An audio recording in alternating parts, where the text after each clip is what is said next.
ഞങ്ങളുടെ ആ അവധിക്കാല യാത്ര തുടങ്ങിയത് ഒരു മനോഹരമായ പ്രഭാതത്തിലായിരുന്നു.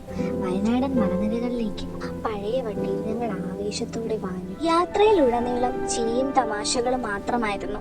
പക്ഷെ കാടിന്റെ ആഴങ്ങളിലേക്ക് ചെല്ലും തോറും വഴിയോരത്തെ കാഴ്ചകൾ വിചിത്രമായി മാറിക്കൊണ്ടിരുന്നു. പെട്ടെന്ന് ഫോണിലെ സിഗ്നൽ നഷ്ടമായി. മാപ്പ് വർക്ക് ചെയ്യാതെ വന്നതോടെ ഞങ്ങൾ എവിടെയാണെന്ന് ഒരു പിടിയുമില്ലാതായി. കാട് ഞങ്ങളെ വിഴുങ്ങാൻ തുടങ്ങിയിരുന്നു. മരങ്ങൾക്കിടയിലൂടെ വണ്ടി മുന്നോട്ട് നീങ്ങവേ ആകാശത്തു നിന്നും എന്തോ താഴേക്ക് പതിച്ചു. ഭയം ഞങ്ങളുടെ ഉള്ളിലേക്ക് അരിച്ചിറങ്ങാൻ തുടങ്ങി. പെട്ടെന്നായിരുന്നു അത്. ഒരു കറുത്ത പൂച്ച വണ്ടിക്ക് കുറുകെ ചാടി. അപ്രതീക്ഷിതമായ ആ ബ്രേക്കിനൊപ്പം എല്ലാവരും ഭയന്ന് തരിച്ചുപോയി. വണ്ടി നിന്നു. പുക ഉയരുന്നത് കണ്ടപ്പോൾ ഞങ്ങളുടെ നെഞ്ചിടിപ്പ് കൂടി. ഈ വിജനമായ കാട്ടിൽ ഞങ്ങൾ പൂർണ്ണമായും ഒറ്റപ്പെട്ടു. അപ്പോഴാണ് ആ നിഗൂഢ രൂപം റോഡിനരികിൽ പ്രത്യക്ഷപ്പെട്ടത്.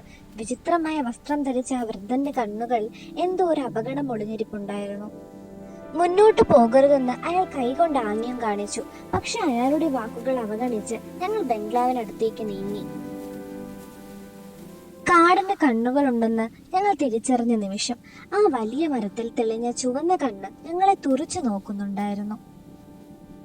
ഭയന്നുപോയ ഞങ്ങൾ ചുറ്റും നോക്കിയപ്പോൾ രാഹുലിനെ അവിടെ കണ്ടില്ല. അവൻ എങ്ങോട്ട് പോയെന്ന് ആർക്കും മനസ്സിലായില്ല. രാഹുലിനെ വിളിച്ച് കരഞ്ഞുകൊണ്ട് ഞങ്ങൾ ആ പഴയ ബംഗ്ലാവിന് മുന്നിലെത്തി. അവനെ കണ്ടെത്താൻ ആ നിഗൂഢമായ വീടിനുള്ളിലേക്ക് കയറാതെ മറ്റു വഴികളില്ലായിരുന്നു. തുരുമ്പിച്ച ആ വലിയ ഗേറ്റ് തനിയെ തുറന്നു. ബംഗ്ലാവിനുള്ളിലെ ഇരുട്ട് ഞങ്ങളെ വിഴുങ്ങാൻ കാത്തു നിൽക്കുന്നത് പോലെ തോന്നി. ഹോളിലെ ആ വലിയ മേശപ്പുറത്ത് മെഴുകുതിരികൾ തനിയെ കത്തുന്നുണ്ടായിരുന്നു. അവിടെ ആരോ ഞങ്ങൾക്കായി ഒരു കെണി ഒരുക്കി വച്ചിരിക്കുന്നത് പോലെ. ചുവരിലെ ആ പഴയ ചിത്രം ഞങ്ങളെ തന്നെ നോക്കുന്നത് പോലെ തോന്നി. ആ കണ്ണുകൾ അനങ്ങുന്നത് കണ്ടപ്പോൾ ഈ വീട്ടിൽ ഞങ്ങൾ ഒറ്റയ്ക്കല്ലെന്ന് ഉറപ്പായി. പെട്ടെന്ന് ആ മെഴുകുതിരികൾ അണഞ്ഞു. ഇരുട്ടിൽ മീരയുടെ നിലവിളി മാത്രം കേട്ടു. വെളിച്ചം വന്നപ്പോൾ അവിടെ അവളില്ലായിരുന്നു. അവളുടെ ഷോൾ മാത്രം. മീരയെ തിരിഞ്ഞ് ഞങ്ങൾ ആ ബംഗ്ലാവിന്റെ താഴത്തെ നിലയിലേക്ക് ഇറങ്ങി. അവിടുത്തെ തണുത്ത കാറ്റിൽ മരവിപ്പിക്കുന്ന എന്തോ ഒന്ന് ഒളിഞ്ഞിരിപ്പുണ്ടായിരുന്നു. ആ ബേസ്മെന്റിൽ ഞങ്ങൾ കണ്ടത് വിചിത്രമായ ഒരു കണ്ണാടിയാണ്. അതിൽ കണ്ടത് ഞങ്ങളുടെ പ്രതിബിംബമല്ലായിരുന്നു, മറിച്ച് മറ്റേതോ ഒരു ലോകത്തിന്റെ ദൃശ്യങ്ങൾ. കണ്ണാടിക്കുള്ളിൽ ആ രൂപം കണ്ടതും ഞങ്ങൾ പിന്നിലേക്ക് തിരിഞ്ഞു. പക്ഷെ അവിടെ ആരും ഉണ്ടായിരുന്നില്ല. കണ്ണാടിക്കുള്ളിലെ ആ നിഴൽ പുറത്തേക്ക് വരാൻ ശ്രമിക്കുന്നത് പോലെ തോന്നി. എന്റെ കണ്ണ് മുന്നിൽ വെച്ച് നേരെ ആ ഇരുട്ട് കവർന്നെടുത്തു. തടയാൻ ശ്രമിച്ചെങ്കിലും എനിക്കായില്ല. ആ വലിയ ബംഗ്ലാവിൽ ഇപ്പോൾ ഞാൻ മാത്രം ഒറ്റയ്ക്കായി. ഭയം എന്നെ തളർത്തിയെങ്കിലും സുഹൃത്തുക്കളെ ഉപേക്ഷിക്കാൻ എനിക്കാവില്ലായിരുന്നു. ആ ചുവരിലെ അടയാളങ്ങൾ എനിക്ക് വഴി കാണിച്ചു തന്നു. രഹസ്യങ്ങൾ ഒളിപ്പിച്ച് ആ വാതിൽ ഞാൻ കണ്ടെത്തി. ആ വാതിലിന് പിന്നെ മറ്റൊരു ലോകമായിരുന്നു. കാലം നിലച്ചുപോയ ഒരു മുറി. അവിടെ കണ്ട വിചിത്രമായ വസ്തുക്കൾ ഈ ബംഗ്ലാവിന്റെ ഭീകരമായ രഹസ്യങ്ങൾ വിളിച്ചു പറയുന്നുണ്ടായിരുന്നു. അവിടെ ആ വെളിച്ചത്തിനിടയിൽ ഞാൻ അവരെ കണ്ടു. വായുവിൽ ഒഴുകി നടക്കുന്ന കുമിളകൾക്കുള്ളിൽ മോദമില്ലാതെ എന്റെ സുഹൃത്തുക്കൾ.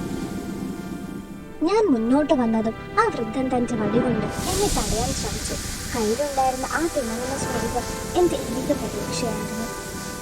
ആ സ്ഫടികത്തിന്റെ വെളിച്ചം ആ ഇരുട്ടിനെ തകർത്തെറിഞ്ഞു. സുഹൃത്തുക്കളെ തളച്ചിരുന്ന ആ മാന്ത്രിക കുമിളകൾ ഒന്നൊന്നായി പൊട്ടി. ബംഗ്ലാവ് തകർന്നു തുടങ്ങിയിരുന്നു. ഒട്ടും വൈകാതെ ഞങ്ങൾ പുറത്തേക്കോടി. ദൂരെ മഞ്ഞിനിടയിലൂടെ പുലർക്കാലത്തെ ആദ്യത്തെ സൂര്യരശ്മികൾ കാടിനുള്ളിലേക്ക് അടിച്ചിറങ്ങുന്നു. ഞങ്ങൾ തിരികെ യാത്ര തിരിച്ചു. എല്ലാം ഒരു സ്വപ്നം പോലെ തോന്നി. പക്ഷെ രാഹുലിന്റെ ക്യാമറയിലെ ആ ചിത്രം ഞങ്ങളെ ഓർമ്മിപ്പിച്ചു. ആ ബംഗ്ലാവിനുള്ളിലെ നിഗൂഢതകൾ അവസാനിച്ചു. ചില കഥകൾ അവസാനിക്കുന്നിടത്താണ് പുതിയ ഭയങ്ങൾ ജനിക്കുന്നത്.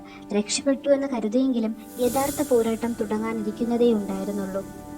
ആ രാത്രി ഞങ്ങൾ സമാധാനത്തോടെ ഉറങ്ങി. പക്ഷെ ആ ബംഗ്ലാവിൽ നിന്നും ഞങ്ങൾ കൊണ്ടുവന്നത് വെറും ഓർമ്മകൾ മാത്രമായിരുന്നില്ല. എന്തോ ഒന്ന് ഇപ്പോഴും ഞങ്ങളെ പിന്തുടരുന്നുണ്ടായിരുന്നു. ചില രഹസ്യങ്ങൾ രഹസ്യങ്ങളായി തന്നെ തുടരുന്നതാണ് നല്ലത്. ആ പഴയ ബംഗ്ലാവ് ഇന്നും അവിടെയുണ്ട്, അടുത്ത യാത്രികരെയും കാത്ത്.